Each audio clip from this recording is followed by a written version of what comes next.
মরে যাওয়ার 24 ঘন্টার মধ্যে আপনার শরীরের সাথে কি কি আচরণগুলো করা হয় সেটা কি জানেন আপনি?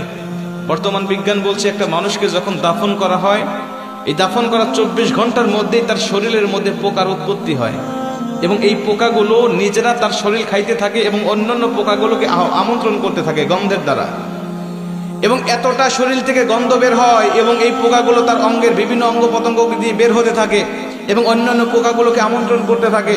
এবং এই লাশের বয়স যখন 3 দিন হয়ে যায় তখন তার নাকটা সর্বপ্রথম পচে একদম শেষ হয়ে যায়।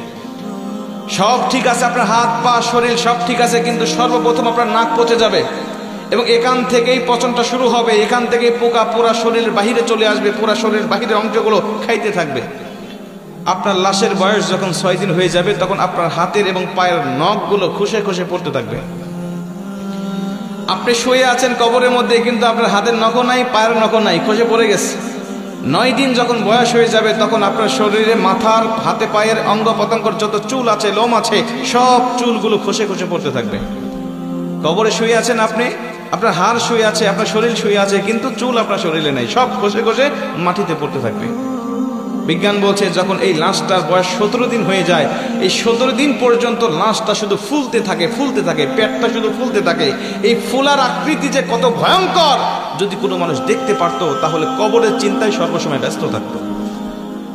ফুলতে ফুলতে ফুলতে ফুলতে একেবারে যখন লাস্ট স্টেপে পৌঁছে যায় তখন তার শরীরটা বিকট আওয়াজের সাথে ব্রাস্ট হয়ে তার পেটটা ফেটে যায় এবং ভিতরে যত নাড়ি ভুঁড়ি আছে সবকিছুই পচা গলা নাড়ি ভুঁড়িগুলো বের হতে থাকে এবং এগুলো পোকারা খুব আমোদের সাথে, আনন্দের সাথে এগুলো খাইতে থাকে। খাইতে খাইতে এই লাশের বয়সটা যখন 60 দিন হয়ে যায়, লাশের বয়স 60 দিন হয়ে যাওয়ার পরে তার শরীরের 1 ইঞ্চি পরিমাণ গোস্ত থাকে না, চামড়া থাকে না, সব কিছু একেবারে শেষ হয়ে যায়। 60 দিন পর্যন্ত একটু একটু পর্যন্ত থাকে।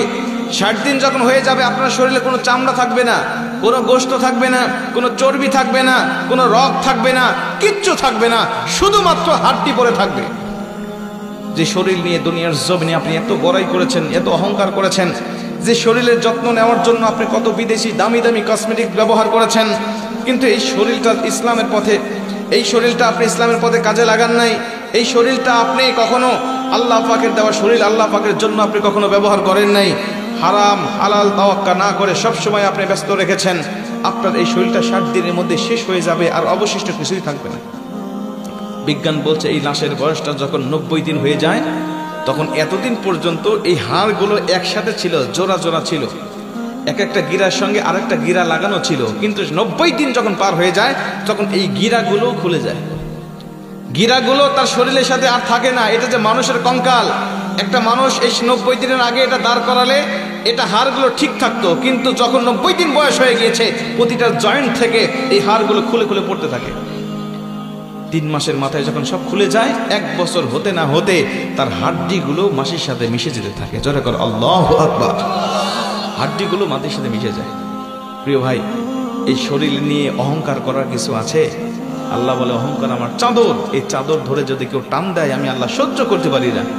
আমি আল্লাহ পাক তখন ডাইরেক্ট তার প্রতি অ্যাকশন নেওয়া শুরু করি।